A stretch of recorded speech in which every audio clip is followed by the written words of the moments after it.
নমস্কার বন্ধুরা, কেমন আছে সবাই? শুভ সন্ধ্যা সবাইকে। এই শীতের সন্ধ্যায় চুষি পুলি পিঠে বানানো হচ্ছে। আপনারা অবশ্যই বাড়িতে বানিয়ে খেয়ে দেখবেন কেমন হয়। আমরা তো এই আজকে থেকেই শুরু করলাম, আপনারা নিজেরাও বাড়িতে করবেন। হ্যাঁ, খেয়ে বলবেন কেমন হলো। আমরা বানাচ্ছি, আপনারা খাবেন।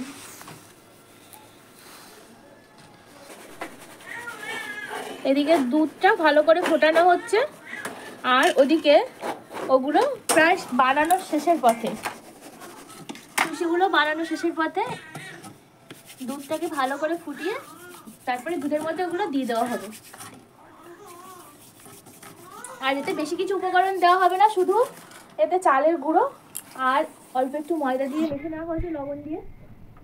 তারপর এতে একটুখানি নলেন গুড় দেওয়া হবে, গন্ধটা ভালো আসবে।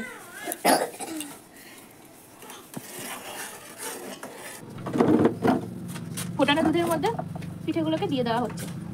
এগুলোকে সুন্দর করে ফুটিয়ে নিয়ে তারপরে গুড়টা দেবো। এবার গুড়ের পাটালিটা দেওয়া হচ্ছে দুধের মধ্যে। মাম একটুখানি নেড়ে দেয়, হলো এটা আস্তে করে নেড়ে দেয়। এটা ভেঙে নেওয়া হয়নি, গুড়টা গলে গেছে, দলা গুড় আর নেই।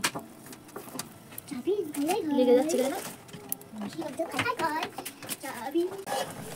পাটালি দিয়েছি এই জন্য এতে আর এলাচ দিলাম না। যদি চিনি দিয়ে বানাতাম তাহলে এর মধ্যে একটু এলাচ দিয়ে দিতাম নামানোর সময়। হয়ে গেছে।